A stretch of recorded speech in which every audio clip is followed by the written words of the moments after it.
With the NBA opening up an investigation into how the Dallas Mavericks ended their season, I feel as though this ending shows everything that's wrong with the league and why its viewership has gone down over the last few years. The Mavs, of course, decided to rest 5 players, including Luka Doncic and Kyrie Irving, in a must-win game versus the Bulls.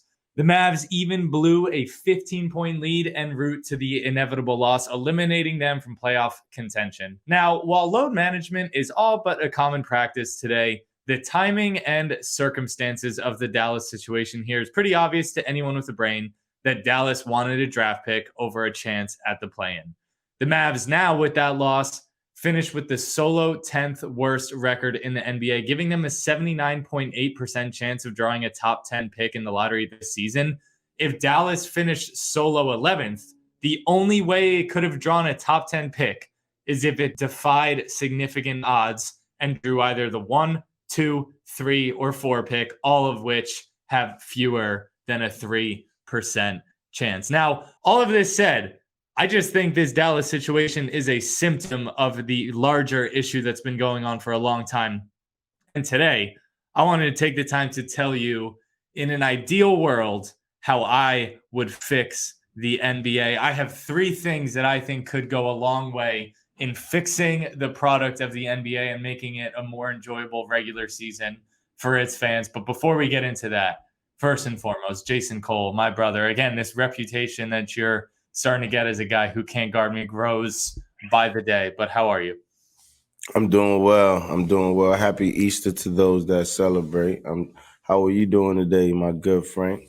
I'm good. I like your little Oakland A's Moneyball coat. Do you like my shirt as well? The ceiling is the roof. Always, man. Stay fresh to death. Always. Chill. We didn't go for the A's today, but no, we didn't. They got cooked today. But that said, I think the important thing here, and again, I'm going to give you guys my 3 things that I truly believe would go a long way in fixing the NBA. Now, this would be in an ideal world. I know some of these ideas may not be too realistic, but I'm going to give you 3 things in just a moment. But I'll say this. I said it before, but I want to say it again because it's really important. Dallas is just a symptom of the issue. It's not a Dallas Mavericks problem. It's an NBA problem. And I know you agree, but I just want to make that explicitly clear because they're not the only ones doing this. And it's not their fault that they're doing this. The system is made for them to have a better shot at success if they do this. It's unfortunate, but that's the reality. Right. It's not the now game. It's the longevity game. Exactly. So that said, let's just get into it. Because like I said, 3 things that I think would go a long way in fixing the NBA and making it a better product in the regular season. Number 1 thing I would do to fix the NBA, start the season on Christmas Day. Now, this one is the most realistic of the ideas I'm going to pitch here today. So first and foremost, if you started the season on Christmas Day, for the most part, you're now eliminating any competition with the NFL and college football, now the 2 most watched sports in America, right? Secondly, now you're starting the season on a day where you know everybody is at home. And number 3, it gives you a summer regular season where your only competition for the most part is baseball. So That's my first idea that I think could actually go a very long way in fixing the NBA. I actually like that, Hank. Move the season. I like that. Put the start at Christmas Day. It's a good idea. Yeah. Because I feel like they don't have enough time in the off season sometimes. It's a short off season. You're right. That's a good man. Look at you. Yeah, you got to call Adam Silver, man. What's good with him? Oh, listen, I got a couple ideas up my sleeve, but the second one that I would go for, I think it's time for an expansion team in the NBA. Las Vegas, Seattle, Nashville, Austin, all cities in America that I think would draw a good crowd for the NBA. Now, I agree with Vegas for sure. I think for the most part, we just need fresh blood in the NBA. The NHL put an expansion team in Vegas and Seattle, and both became some of the better stories of the NHL season. In fact, having an expansion draft creates a storyline in itself. The Vegas Golden Knights, the hockey team, I know you're not a huge hockey guy, but the Vegas Golden Knights became one of the best stories in the NHL when they expanded 3-4 years ago. Their first year made it to the finals. Right.